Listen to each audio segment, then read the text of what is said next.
నమస్కారం TV7 news కి స్వాగతం. హెడ్లైన్ చూద్దాం.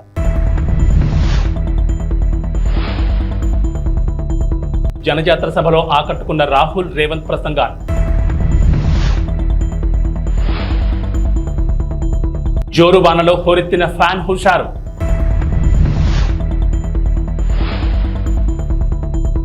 వైఎస్ఆర్సీపీ ఎమ్మెల్యే అభ్యర్థి కంబం విజయరాజు ఎన్నికల ప్రచారం.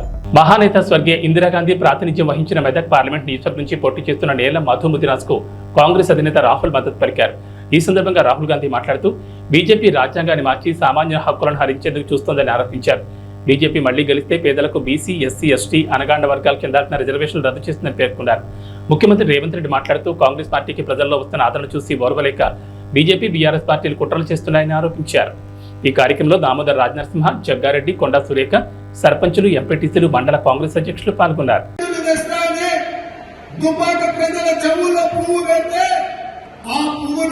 శాసనసభ ఎన్నికల్లో బండకేసి కొట్టిండ్రు, ఉప్పు తీసి ఉప్పు పోసి పాత వేసి ఇక ఉండగానే బీఆర్ఎస్ నాయకుడు బీఆర్ఎస్ నుండి నిలబడ్డాడు ఎవరో కాదు. మన మల్లన్న సాగర్లో, మన రంగనాయక సాగర్లో, మన కొండ పోచమ్మలో వేలాది ఎకరాల భూములను వేలాది మంది రైతులను ముంచి వాళ్ళ సొంత భూములు मनरेगा పథకంలో భాగంగా ఈ రోజు కార్మికులకు 250 రూపాయలు దొరుకుతూ ఉన్నాయి. सरकार आने के बाद उनको 400 रुपए मनरेगा के लिए मिलेंगे. అది వచ్చే ప్రభుత్వం వచ్చిన తర్వాత मनरेगाలో భాగంగా 400 రూపాయలు కార్మికులకు ఇవ్వడం జరుగుతుంది. और जो आशा और आंगनवाड़ी में महिलाएं काम करती हैं उनकी आमदनी हम दुगनी करने जा रहे हैं. ఎవరైతే ఆశాలో ఉన్నారో, అంగన్వాడీలో పనిచేస్తున్నటువంటి మహిళలు ఉన్నారో వాళ్ళకు వచ్చేటటువంటి సంపాదన ఏదైతే ఉందో దాన్ని మేము రెట్టింపు చేస్తాము. గట్టిగా చప్పట్లు కొట్టండి. भाइयों बहनों, मैं आपको साफ बताना चाहता हूँ. స్నేహితులారా, సోదర సోదరీమణులారా, నేను మీకు స్పష్టంగా చెప్పాలనుకుంటున్నాను. एक लाइन में मैं आपको इंडिया सरकार के बारे में बताना चाहता हूँ. కేవలం ఒకే ఒక పంక్తిలో, ఒకే ఒక లైన్లో, ఒకే ఒక వాక్యంలో నేను ఇండియా ప్రభుత్వాన్ని గురించి నేను చెప్పాలనుకుంటున్నాను. जितना पैसा नरेंद्र मोदी जी ने हिंदुस्तान के अरबपतियों को दिया है उतना ही पैसा हम हिंदुस्तान के गरीब लोगों के बैंक अकाउंट में डालने जा रहे हैं. ఎంత సొమ్మైతే నరేంద్ర మోడీ గారు కోటీశ్వరులకు, ధనవంతులకు, కుబేరులకు ఇచ్చారో అంత సొమ్మును మేము పేదల యొక్క బ్యాంకు అకౌంట్లలో వేస్తాము. अंत में भाइयों बहनों, ये अंबेडकर जी का संविधान है, गांधी जी का संविधान है, इसकी हम सबको मिलकर रक्षा करनी है. స్నేహితులారా, నేను చేతిలో పట్టుకున్నటువంటి పుస్తకం ఏదైతే ఉందో అది అంబేద్కర్ గారు రాసినటువంటిది, గాంధీ గారి స్వప్నం. కాబట్టి ఆ పుస్తకాన్ని, ఆ సంవిధానం అంటే ఆ రాజ్యాంగాన్ని పరిరక్షించుకోవాల్సిన బాధ్యత ప్రతి భారతీయుడి మీద ఉంది. रिजर्वेशन की रक्षा करनी है, पब्लिक सेक्टर की रक्षा करनी है, किसानों, मजदूरों, बेरोजगार लोगों को की रक्षा करनी है. రిజర్వేషన్ల ఫలితంగా రిజర్వేషన్లను మనం కాపాడుకోవాలి. అదే విధంగా కార్మికుల్ని కాపాడుకోవాలి, కర్షకుల్ని కాపాడుకోవాలి, పేదవాళ్ళని కాపాడుకోవాలి. ఇవన్నీ కాపాడుకోవాలి. పక్షపాతి బీసీలు బాగా బతకాలి, వాళ్ళు బాగా ఉండాలి అనేటువంటి ఆలోచనతోటి మేనిఫెస్టోలో బీసీ గణన చేయమని చెప్పడం మనందరికీ కూడా అదృష్టంగా భావించాలి. మరి ఈరోజు బీజేపీ పార్టీ మైనార్టీల రిజర్వేషన్ తీసేస్తాము అని మాట్లాడుతూ మైనార్టీ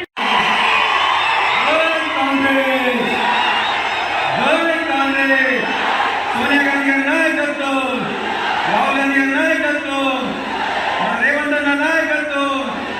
చాలా సంతోషం అన్న.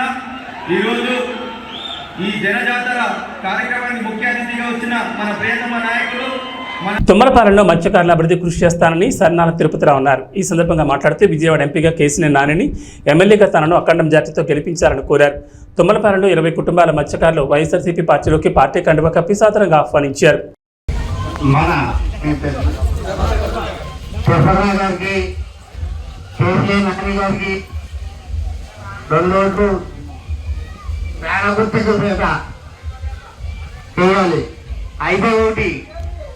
పోయినసారి చంద్రబాబు నాయుడు గారు వస్తారని అన్నారు. అయితే చంద్రబాబు నాయుడు వస్తే కలకత్తా నుంచి పుణ్యవాడి నుంచి బెంగళూరు దాకా వేలు తీసేపడంలో అది అప్పుడే జరిగింది. ఇప్పుడు కూడా చంద్రబాబు నాయుడు గారిని ఓటు వేస్తే ఇది ఇప్పుడు మన ఇంట్లో బేస్ కూడా పార్టీ చేస్తారు, కంపల్సరీగా అవుతారు. పార్టీ చేస్తారు. చంద్రబాబు నాయుడు గారు సీఎంగా అవుతే ఒక గుడి తప్ప చర్చలు తప్ప మన ఉండే ప్లేస్ కూడా పార్టీ చేయగలుగుతారు. మనం ఎక్కడో ఇతరులు రాజ్యాంగం కూడా కానీ దేనికి కానీ అవకాశం ఉండదు. దయచేసి 2 ఓట్లు కూడా పేదగుట్టుకు వేయాలని కోరుతున్నాం. అలాగే జగన్ వల్ల లబ్ధి పొందడంటే ఎవరు లేరు. ఆ పార్టీ ఈ పార్టీ లేదు, తెలుగుదేశం పార్టీ అయినా వైసీపీ పార్టీ అయినా జనసేన పార్టీ అయినా ఏ పార్టీ వాళ్ళైనా ప్రతి రేషన్ కార్డు కూడా 1,00,000 రూపాయలకి ఇస్తాయి. అమౌంట్ అవుతూనే ఉన్నాయండి. ఏదైతే మొత్తం మీద మీరు లెక్క చూసుకుంటే 1,50,000 తుమ్మలపాలెం వైఎస్ఆర్ కాంగ్రెస్ పార్టీ నాయకులకు, కార్యకర్తలకు, సానుభూతి పరులకు, ఈ గ్రామ ప్రజానీకానికి అందరికీ కూడా పేరు పేరున నమస్కారాలండి. రేపు 13వ తారీఖు జరుగుతున్న ఎలక్షన్లో ఇక్కడ ఈ నియోజకవర్గానికి నేను ఎమ్మెల్యేగా, కేశినేని నాని గారు ఎంపీగా పోటీ చేస్తూ ఉన్నాం. మీ ఆశీస్సులు, మీ ఆదరణ అందరూ కూడా ఇవ్వాలని మేమంతా కూడా కోరుకుంటూ ఉన్నాం. కొంతమంది చెప్తా ఉన్నారు, ఈ 5 సంవత్సరాలు బట్టి మేము అది చేసాం, ఇది చేసాం అని చెప్తా ఉన్నాడు. ఇవాళ జగన్మోహన్ రెడ్డి గారు ఇచ్చిన ప్రతి ఒక్క పథకాన్ని కూడా ప్రతి ఒక్కళ్ళకి కూడా ఇంటికి తీసుకెళ్ళి ఈరోజు వైఎస్ఆర్ కాంగ్రెస్ పార్టీ ఇవ్వడం జరిగింది. అవి ఏం జరగలేదు, అవి ఏం ఇవ్వలేదు అని చెప్తా ఉన్నాడు. ఇక్కడ చాలామంది పెద్దలు ఉన్నారు, అందరికీ మీ అందరికీ తెలిసినవి. ప్రతి ఒక్క ఇంటికి కూడా ఏ పార్టీలకి సంబంధం లేకోకుండా అందరికి కూడా ప్రతి ఒక్క సంక్షేమ పథకం ఇంటికి వెళ్ళింది. అభివృద్ధి అనేది ఎక్కడ ఏది కావాలో జరుగుతూ ఉన్నది. అవి కూడా ఇన్ని అబద్ధాలు ఆడుతూ ఉన్నాడు. ఇట్లాంటి అబద్ధాలకు పోలవరం నియోజకవర్గం టీ నరసాపురం మండలం బొర్రంపాలెం గ్రామంలో జడ్పీటీ సభ్యులు సామంతపూడి సూరిబాబు ఆధ్వర్యంలో బీసీ ఆత్మీయ సమావేశం నిర్వహించారు. ఈ కార్యక్రమానికి ముఖ్య అతిథిగా పోలవరం శాసనసభ్యులు తెల్లం బాలరాజు, కారుమూరి సునీల్ కుమార్ పాల్గొన్నారు. అద్భుతం, అత్యంత అద్భుతం సోదరులారా. బీసీలు అంటే బడుగు బలహీన వర్గాలు కాదు, బలమైన వర్గం మంది. ఎస్సీలు, ఎస్టీలు, బీసీలు, మైనారిటీలు కలిసికట్టుగా ఉంటే రాజ్యాధికారం మనదే. సోదరుడారా, 1947 ఆగస్టు 15వ తారీఖున మన భారతదేశానికి స్వాతంత్ర్యం వస్తే ఆనాటి నుండి ఈనాటి వరకు ఎంతో మంది ముఖ్యమంత్రులను చూశాము. కానీ జగన్మోహన్ రెడ్డి గారు లాంటి ముఖ్యమంత్రి ఎన్నడైనా ఎప్పుడైనా చూడగలిగామా? సోదరులారా, ఆడపడుచులారా, అన్నదమ్ములారా, కార్మిక కర్షక సోదరులారా, కష్టజీవులారా, మనకు నేను చాలా బీసీలలో అగ్రగణ్యుడు, గౌడవ వాసి ఉన్నాడు ఇక్కడ సోదరుడు అశోక్ గౌడ్ గారిని నేను చాలా బలవంతం చేశా. తమ్ముడు, నీవు మళ్ళీ వైఎస్ఆర్సీపీలోకి రావాలి అని. ఆయన వచ్చి రాష్ట్రంలోనే గౌడ వర్గాన్ని అందరినీ ధర్మచక్రంలాగా, అశోక చక్రంలాగా అడ్డం వేసినటువంటి మహానుభావుడు అశోకుడు. తమ్ముడు, ఈ వేళ మన బీసీలలో అగ్రగమ్యులైనటువంటి కారుమూరి నాగేశ్వరరావు గారు, మినిస్టర్ గారు అబ్బాయి సునీల్ కుమార్ యాదవ్ గారు, తెల్లం రాజ్యలక్ష్మి గారికి, బాలరాజు గారు మిస్సెస్ గారికి జగన్మోహన్ రెడ్డి గారు టికెట్ ఇచ్చారు అంటేనే అందులో ఎంత నీతివంతుడో బాలరాజు గారి కుటుంబం మనం అర్థం చేసుకోవచ్చు. ముఖ్యంగా వేదిక మీద ఉన్న వారిని ఎవరిని నేను ఇన్వైట్ చేసి వాళ్ళకి వెల్కమ్ చెప్పలేదు. వేదికను అలంకరించిన మహానుభావులారా, ఎంతో ఉత్తములారా, మీరందరూ కూడా చెప్పింది చెప్పకుండా చెప్పగలిగినటువంటి మహామేధావులు మీరందరూ కూడా స్టేజీని అలంకరించిన మీకందరికి కూడా మరొక్కసారి జగన్మోహన్ రెడ్డి గారి తరపున, సూరిబాబు గారి తరపున, మా అశోక్ గౌడ్ గారి తరపున మీకు మనవి చేస్తున్నాను. ప్రకాశం జిల్లా పెద్దదోర్నాలపట్నంలోని లహరి ఫంక్షన్ హాల్లో ఎర్రగొండపాలెం నియోజకవర్గ జనసేన కార్యకర్తల ఆత్మీయ సమావేశంలో నియోజకవర్గ టీడీపీ కూటమి ఎమ్మెల్యే అభ్యర్థి గూడూరు ఎరిక్షన్ బాబు పాల్గొన్నారు. ఈ సందర్భంగా మాట్లాడుతూ నియోజకవర్గంలో టీడీపీ కూటమి గెలిపే లక్ష్యంగా ప్రతి ఒక్క జన సైనికుడు పనిచేయాలని పిలుపునిచ్చారు. టీడీపీ, జనసేన, బీజేపీ నాయకులు కార్యకర్తలతో కలిసిమెలిసి పనిచేసి తెలుగుదేశం పార్టీ విజయాన్ని కృషి చేయాలని తెలిపారు. ఎర్రగొండపాలెం నియోజకవర్గంలో ఉన్న టీడీపీ, జనసేన, బీజేపీ కార్యకర్తలందరూ ఒక కుటుంబంలా ముందుకెళ్తామని తెలిపారు. ఈ అవసరం ఉన్న ఎరిక్షన్ బాబు అనే వ్యక్తి అందరికీ ముందుంటారని తెలిపారు. ఈ కార్యక్రమంలో ఎర్రగొండపాలెం నియోజకవర్గ టీడీపీ, జనసేన, బీజేపీ నాయకులు, కార్యకర్తలు పాల్గొన్నారు. జనసేన నాయకులకు, కార్యకర్తలకి నాకు ఇక్కడ తెలుగుదేశం, జనసేన రెండు వేరు కాదు, ఈ నియోజకవర్గం వేరు కాదు, ఇద్దరు ఒకటే. నాకు ఇద్దరు కష్టపడతా ఉన్నారు. వారికి కూడా అవకాశాలు కల్పించాల్సిన అవసరం భవిష్యత్తులో ఎంతైనా ఉంది. మా బాధ్యత. ఎందుకంటే వాళ్ళు కూడా 10 సంవత్సరాల నుంచి పార్టీ పెట్టి పవన్ కళ్యాణ్ గారు కార్యకర్తల కష్టం మీద పార్టీ నడుపుకొని ముందుకెళ్ళాడు. చంద్రబాబు నాయుడు గారు జైల్లో ఉన్నప్పుడు ఆయన పరామర్శించడానికి లోపలికి వెళ్ళి బయటకు వచ్చిన ఒక్క నిమిషం కూడా మేమెవరు కూడా ఊహించలే. లోపల ఆయన పరిస్థితి తెలుసుకొని బయటకు వచ్చి చంద్రబాబు నాయుడు గారితో కలిసి రేపు మేము పోటీ చేయబోతున్నాం ఆంధ్రప్రదేశ్. ఆయన ప్రకటించిన వెంటనే ఆ రోజే తెలుగుదేశం పార్టీ కార్యకర్త నాయకుల గుండెల్లో పవన్ కళ్యాణ్ గారు నిలిచిపోయారనే వాస్తవం ఇది సత్యం.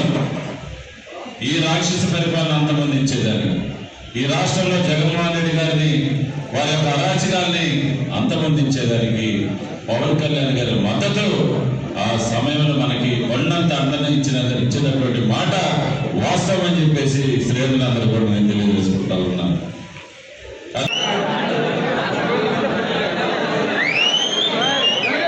ఎన్టీఆర్ జిల్లా జగ్గేపేటలోని ప్రజల జీవితాల్లో వెలుగులు నింపడమే లక్ష్యంగా తెలుగుదేశం, జనసేన, బీజేపీ ప్రజాకూటమి అద్భుతమైన మేనిఫెస్టోను రూపొందించిందని బంగమిటి రాధాకృష్ణ అన్నారు. ఎన్టీఆర్ జిల్లా జగ్గేపేట నియోజకవర్గం కూటమి అభ్యర్థి విజయాన్ని కాంక్షిస్తూ కూటమి ఎమ్మెల్యే అభ్యర్థి శ్రీరామ్ రాజగోపాల్ తాతయ్యతో కలిసి జగ్గేపేట మండలంలో గండ్రాయి, మల్కాపురం గ్రామాల్లో ఎన్నికల ప్రచారం నిర్వహించారు. 3 రోజులు మనం అంతా క్యాంపెయిన్ చేయడానికి ఉంది. ఎక్కువసేపు మాట్లాడకుండా దయచేసి మిమ్మల్ని అందరూ ఒకటే ఆలోచించమని చెప్పి కోరుతా ఉన్నాం. ఈ ల్యాండ్ టైటిలింగ్ యాక్ట్ అని చెప్పని కొత్తగా జగన్ రెడ్డి గారు తీసుకొస్తా ఉన్నారు. మీ అందరికీ ఏదో ఒక స్థలము లేదంటే పొలం ఏదో ఒకటి మీ పేరు మీద ఉంటుంది కదా, అది మీ హక్కే కదా, అది మీరు కష్టపడి సంపాదించుకుందే కదా. కొత్తగా ఆయన మీకు హక్కు, మీ స్థలం మీద మీకు హక్కు కల్పించడానికి ఆయన చట్టం తీసుకొచ్చి కాగితాలు ఆయన దగ్గర పెట్టుకుంటాడని చెప్పంట. అలాంటి వాళ్ళు నమ్మచ్చా లేదని చెప్పని కూడా అందరూ ఒకసారి ఆలోచించమని చెప్పని కోరుతా ఉన్నాం. అది సంక్షేమం పేరని చెప్పని మొత్తం అందరి దగ్గర దోచేసి ఇవాళ ఎన్నికల వేళల్లో ప్రతి అభ్యర్థికి, అధికార పార్టీ అభ్యర్థికి మీకు 5,000 రూపాయలు ఓటుకి ఇవ్వమని చెప్పని పంపించారు. 5,000 రూపాయలు ఓటు తీసుకోండి, తప్పకుండా ఓటు మాత్రం మన తాతయ్య గారికి ఇవ్వమని చెప్పని కోరుతా ఉన్నాం మిమ్మల్ని అందరినీ. మన ప్రభుత్వం ఉన్నప్పుడు 500-600 రూపాయలు అంటే ఈరోజు 1000 రూపాయలు దాటిపోయి గ్యాస్ సిలిండర్. దాని దృష్టిలో ఉంచిన నాయకుడు దీపం పథకం ద్వారా ప్రతి ఇంటికి కూడా సంవత్సరం 3 గ్యాస్ సిలిండర్ కూడా అందజేయడం జరుగుతుంది. అదేవిధంగా ఆర్టీసీ బస్ ఛార్జీలు ఈ ప్రభుత్వం వచ్చిన తర్వాత 5-6 సార్లు బస్ ఛార్జీలు పెరిగాయి. దాని దృష్టిలో ఉంచుకొని మన నాయకుడు మహిళల కోసం ఆర్టీసీ బస్సులో ఉచిత ప్రయాణం కూడా కల్పించబోతున్నారని చెప్పి కూడా తెలియజేస్తా ఉన్నాం. ప్రత్యేకంగా యువత కోసం లోకేష్ బాబు పాదయాత్ర చేస్తా ఉంటే చాలామంది యువత వాళ్ళ యొక్క సమస్యలు చెప్పారు. చదువుకున్న ఉద్యోగాలు లేవు. మన ప్రభుత్వం వచ్చిన తర్వాత యువతకు ఉద్యోగం కల్పించడం, ప్రభుత్వ ఉద్యోగాలు ఒకవైపు, పరిశ్రమ స్థాపించి ప్రైవేట్ ఉద్యోగాలు, అదేవిధంగా ఐటీ సంస్థలు ఏర్పాటు చేసి ఐటీ జాబ్ కూడా 20 లక్షల మంది ఉద్యోగాలు కల్పిస్తారు. ఎవరికైతే ఉద్యోగం లేదో అటువంటి వాళ్ళకి నిరుద్యోగ భృతి కింద ప్రతి నెల 3,000 రూపాయలు కూడా అందజేయడం జరుగుతుంది. ఇవన్నీ దృష్టిలో ఉంచుకోండి. ఎవరికైతే పేదవాళ్ళకి సొంత ఇల్లు లేదో ఇంటి స్థలం 3 సెంట్లు స్థలం ఇచ్చి పక్కా గృహం కూడా ఏర్పాటు చేస్తారు. అదేవిధంగా ఇంటింటికి కూడా కుళాయి పైపు కూడా ఏర్పాటు చేస్తామని చెప్పి కూడా మనం మేనిఫెస్టోలో చేసాం. మరి బీసీ ఎస్సీలకు ఈరోజు ఎస్సీలకు 50 సంవత్సరాలకి పెన్షన్ ఇస్తా ఉన్నాం. ఎస్సీలతో పాటు బీసీలు కూడా రాబోయే రోజుల్లో మన ప్రభుత్వం వచ్చిన తర్వాత 50 సంవత్సరాలకి వృద్ధాప్య పెన్షన్ కూడా ఇవ్వడం జరుగుతుంది. ఏదైనా సరే బీసీలు కావచ్చు, ఎస్సీలు కావచ్చు, రైతాంగం కావచ్చు, యువతకి, మహిళలకు అందరూ మేలు జరగాలంటే తెలుగుదేశం పార్టీ అధికారం వస్తేనే సాధ్యపడుతుంది. ప్రత్యేక పొదుపు సంఘ మహిళల కోసం మన ప్రభుత్వం వచ్చిన తర్వాత 10 లక్షల వరకు కూడా వడ్డీ కట్టగల. ఈ రోజు ప్రభుత్వం 3 లక్షలు మాత్రమే వడ్డీ. తాడేపల్లిగూడెంలో దేవాదాయ ధర్మాదాయ శాఖ మంత్రి కొట్టు సత్యనారాయణను ప్రభుత్వ కార్యాలయం నుంచి ఉద్యోగులు బయటకు పొమ్మన్నారు. తాడేపల్లిగూడెంలో పోస్టల్ బ్యాలెట్ ఓట్లు వేస్తున్న ఉద్యోగులను బెదిరించిన మంత్రి కొట్టు సత్యనారాయణపై ఉద్యోగులు తిరగబడ్డారు. మీరు బెదిరిస్తే బెదిరిపోయే రోజులు పోయాయి, భయపడిపోయేవాడు ఎవరూ లేరని అన్నారు. మీ కాలం చెల్లిందంటూ మంత్రిపై ఉద్యోగులు తిరగబడడంతో పోలీసుల సాయంతో జారుకున్న పరిస్థితి నెలకొంది.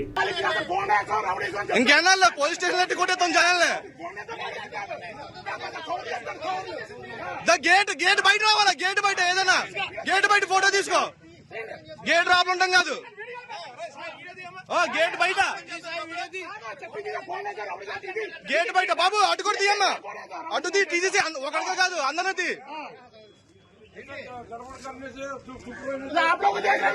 आप लोग को देखो,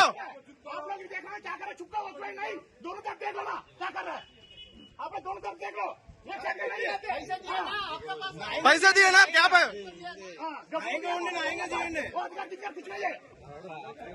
इलेक्शन ड्यूटी है, हमको भी हिंदी मालूम है. चल जाएगा आप लोग, क्या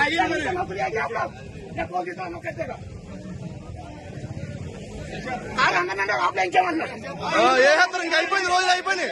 బెదిరించి భయపడే రోజులు అయిపోయినాయి అందరి దగ్గర. క్యాండిడేట్ తిరగచ్చారు ఆపలా, క్యాండిడేట్ రాబుల పని ఏంటి?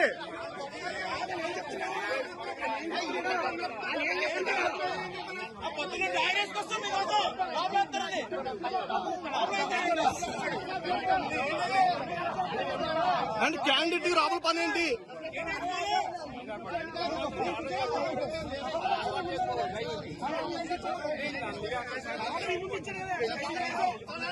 శ్రీరామ్ రాజగోపాల్ విజయాన్ని కాంక్షిస్తూ వారి కుటుంబీకులు, కౌన్సిలర్ రామలక్ష్మి, మాజీ కౌన్సిలర్ కొరకొట్టి సైదుల ఆధ్వర్యంలో ఆలయ ప్రధాన అర్చకులు శ్రీరంగం శ్రీనివాచార్యుల బృందం ఆధ్వర్యంలో విశేష పూజలు జరిపి హోమం నిర్వహించారు. వారి విజయం తథ్యమవ్వాలని భగవంతుని సేవలో కార్యకర్తలు, అభిమానులు పాల్గొన్నారు.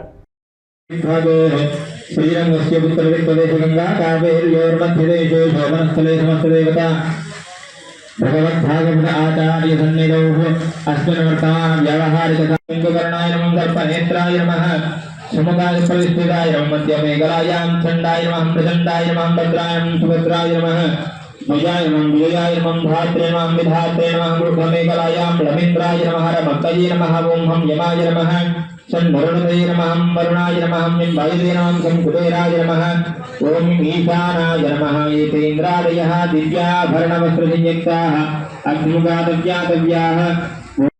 ఓం విద్జ్వాలయామి, ఓం ఇతి శోభముద్రయా అమృతీకరోమి. ఓం రమద్వయే నమః. అగ్నిందూతం వృణీమహే హోతారం విశ్వవేదసం అస్య యజ్ఞస్య సుకృతం. ఓం రమద్వయే నమః. ఎన్టీఆర్ జిల్లా తిరువూరు, గంపలగూడెంలో వైసీపీ ఎంపీ, ఎమ్మెల్యే అభ్యర్థులు ఎన్నికల ప్రచారం నిర్వహించారు. ఈ సందర్భంగా జగనన్న గెలిపి మాజెండా అని ప్రజలు నినాదాలు చేస్తున్నారు. ఎంపీ కేసినేని నాని, ఎమ్మెల్యే అభ్యర్థి నల్లకట్ల స్వామిదాసులకు అపూర్వ స్వాగతం పలికారు. ప్రచారంలో మహిళలు, కార్యకర్తలు వేలాదిగా కథం తొక్కారు.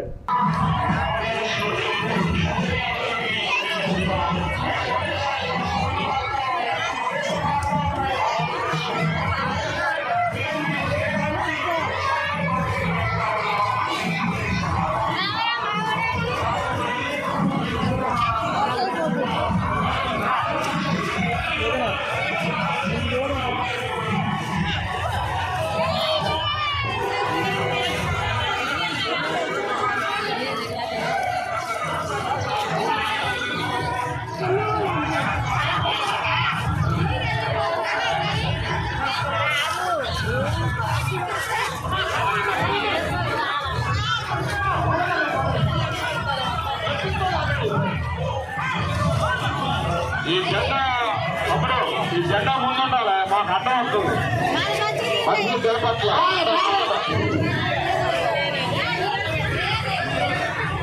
నాయకులందరూ కూడా మహిళా తల్లులందరినీ కూడా ముందు నడిపించాలి. ఎక్కడో అక్కడే పక్కన వెళ్ళిపోతున్నారు, అలా జరగకుండా చూడండి. అమ్మ రాడా, ఎందుకమ్మా చూస్తున్నారు? ఇచ్చాపురం నియోజకవర్గ ఉమ్మడి అభ్యర్థి బెందాలం అశోక్ కొర్లం పరిసర ప్రాంతాల్లో ప్రచారాన్ని కొనసాగించారు. ఎక్కడికి వెళ్లినా ప్రజలు జేజేలు పలుకుతూ స్వాగతం పలికారు. అత్యధికంగా మహిళలు పాల్గొని హారతలిస్తూ తిలకం దిద్దుతూ గెలుపు కోసం తమ వంతు కృషి చేస్తామని హామీ ఇచ్చారు. మాది మాకన్నపురము. నా పేరు మధ్యలో మహాలక్ష్మి. మాకు అశోక్ బాబే కావాలి. మాకు అశోక్ బాబుకే గెలిపిస్తాం. చంద్రబాబు నాయుడు గెలల్లా, అశోక్ బాబు గెలల్లా, రామ్మోహన్ నాయుడు గెలల్లా. మంచిగా చేసినారు. రోడ్లు, కరెంట్లు అన్నీ చేసినారు. బిల్డింగ్ చేసినారు. అన్నీ బాగుపడతాయి. నీళ్ళు తాగలేకపోతున్నామని ఒక మహిళ ప్రశ్నించింది. మహిళ ప్రశ్నించిన వెంటనే సాయంత్రం అక్కడ ఉన్నటువంటి వైసీపీ గూండాలు వెళ్ళి ఆమె ట్రాక్టర్తో గుద్ది చంపేశారు. ఈరోజు దాని మీద కేసు లేదు. ఒక చిన్న కుర్రోడు వాళ్ళ అక్కని ఎందుకు ఏడిపిస్తున్నారని అడిగితే 10వ తరగతి కుర్రోడిని పెట్రోల్ పోసి తగలబెట్టేశారు. కేసు లేదు. ఇక్కడ మన నియోజకవర్గంలో ఒక వాలంటీరు ఒక వ్యక్తికి తల మీద నరికితే 18 కుట్లు పడితే కేసు లేదు. ఈ రకంగా కొంతమందిని పోలీస్ డిపార్ట్మెంట్ని వాళ్ళు గుప్పెట్లో పెట్టుకొని ప్రజల్ని భయభ్రాంతులకు గురి చేయడం. ఇక పనికిమాలిన వ్యవస్థ మీకు తెలుసు, వాలంటీర్ వ్యవస్థ. అది ఎంత పనికిమాలిన వ్యవస్థ అంటే వాడికేమో జీతం అట మన డబ్బుల్లోంచి ఇవ్వాలట. మన డబ్బులని ఎందుకన్నానంటే మనం కొన్న పప్పు ఉప్పు మీదకి వచ్చినటువంటి ట్యాక్స్ని 5,000 రూపాయలు హానరోరియంగా ఈరోజు వాలంటీర్లకు ఇస్తున్నారు. మన డబ్బు ఆడికి ఇస్తే ఆడొచ్చి మన భుజాన్ని కూర్చుంటున్నాడు. మీరు తెలుగుదేశం వాళ్ళు మీటింగ్కి వెళ్తే మీకు పెన్షన్ కట్ చేస్తాం, మీకు తెలుగుదేశం వాళ్ళు మీటింగ్లకు వెళ్తే మీకు రేషన్ కార్డు కట్ చేస్తాం, లేకపోతే అమ్మ ఒడి ఇవ్వం అని బెదిరిస్తున్నాడు. ఈరోజు వచ్చి మన మీద పెత్తనం చెలాయించే ప్రయత్నం. ఈ మధ్యన ఇంకో కొత్త డ్రామా. పాపం పెన్షన్ తీసుకుంటున్నటువంటి పెద్దవాళ్ళు ఇక్కడ చాలా మంది ఉన్నారు. ఎలాంటి డ్రామాలు ఆడుతున్నారంటే, అమ్మ నాకు తెలియక అడుగుతారు, 5,000 రూపాయలు నీకు ప్రభుత్వం ఇస్తుంది కదా, ప్రభుత్వం ఇస్తుంది. ప్రభుత్వం ఇస్తే నువ్వు ఎవరికి పనిచేయాలి? ప్రభుత్వంకా పార్టీకా? ప్రభుత్వానికి పనిచేయాలి. మరి ఈరోజు నువ్వెందుకు రాజీనామా చేసావు? ఎందుకంటే ఎలక్షన్ కమిషన్ నీకు క్లియర్గా గైడ్ లైన్స్ ఇచ్చింది. ఎట్టి పరిస్థితుల్లో ఎలక్షన్కి సంబంధించినటువంటి ఏ ఒక్క కార్యక్రమంలోనైనా వాలంటీర్ కానీ ఉంటే అక్కడ వాడిని వెంటనే వాడికి క్రిమినల్ కేసులు కట్టి వాడిని ఎట్టి పరిస్థితుల్లో కూడా ఉద్యోగం రాకుండా చేస్తామని చెప్పింది. చెప్పగానే జగన్మోహన్ రెడ్డి ఉలికి పడ్డాడు. వెంటనే ఏం చేశాడు? వాలంటీర్లతో రాజీనామా చేయించి ఈరోజు ఇంటికి ఇస్తున్నటువంటి పెన్షన్లు మీరు వెళ్ళి బ్యాంకుల దగ్గర క్యూలు కట్టాల్సినటువంటి పరిస్థితి కల్పించాడు. ఈ ప్రాసెస్ లో కొంతమంది ముసలి వాళ్ళు చనిపోయారు. మరి ఈ చనిపోయినటువంటి వారికి బాధ్యులు ఎవరండి? ఏమంటే ఈ చనిపోవడం కూడా చంద్రబాబు నాయుడు గారు తప్పని చంద్రబాబు నాయుడు మీద తోసే ప్రయత్నం చేస్తున్నాడు. అంటే తండ్రి శవం పక్కన సంతకాలు తీసుకున్నటువంటి ఈ దగుల్బాజీ వెధవకి ఆఖరికి శవాలతో రాజకీయం చేయడం అలవాటు అయిపోయింది. 2019లో ఆలపేస్తున్నాడు, అది చంద్రబాబు నాయుడు గారు తప్పు అంటున్నాడు. సో ఈ రకంగా ప్రజల్ని ఇంకా మభ్యపెట్టే ప్రయత్నం చేస్తున్నాడు. మరి మీ అందరికీ తెలుసు, చంద్రబాబు నాయుడు గారిని అరెస్ట్ చేశారు. దాదాపు 60 రోజులు జైల్లో ఉంచారు. 16 నెలలు నేను జైల్లో ఉన్నాను కాబట్టి చంద్రబాబు నాయుడిని ఒక్క నిమిషమైనా జైల్లో ఉంచలేకపోతానా అని ఒక శాడిస్ట్ ఆనందం. ఈ శాడిస్ట్ ఆనందం తీర్చుకోవడానికి చంద్రబాబు నాయుడు గారికి జైల్లో పెట్టారు. అయితే అది మంచిదైంది. ఎందుకు మంచిదైందంటే 2 రకాలుగా మంచిదైంది. ఒకటి, చంద్రబాబు నాయుడు గారు దాదాపు తప్పు చేయలేదు. చంద్రబాబు నాయుడు గారు నాకు తెలిసి రోజుకు 3-4 గంటలు పడుకుంటానేమో, 24 గంటలు పనే చేస్తుంటాడు. ఆ 60 రోజులు జైల్లో ఉండడం వల్ల పెద్ద ఆయన కొంచెం విశ్రాంతి దొరికింది. మొదటి మంచిది. రెండో మంచితనం ఏంటంటే, సహజంగా ఎవడైనా అరెస్ట్ అయితే, ఇప్పుడు మన ఊర్లోనే ఎవడైనా అరెస్ట్ అయ్యాడు అనుకోండి, మనం ఆయన ఒక దొంగలాగా చూస్తాం, మాట్లాడడానికి ఇష్టపడం. మాట్లాడితే నా పక్కనోడు ఎవడైనా నా గురించి తప్పుగా అనుకుంటాడేమో అని దూరంగా ఉంచుతాం. అలాగే జగన్మోహన్ రెడ్డిని జైల్లో పెడితే అటువంటి దొంగలే వెళ్ళి జైల్లో కలిశారు తప్ప వేరే వ్యక్తి అవ్వడం కూడా ఆయన పట్టించుకోలేదు. సమయం ఇది. ఎందుకంటే ఇంకా 3 రోజులు ఉంది. ఈ 3 రోజుల్లో మరి రామరావణ యుద్ధం జరగబోతుంది. మీ అందరికీ తెలుసు. జగన్ ఏబీ బులెటిన్ విశేషాలు. నమస్కారం.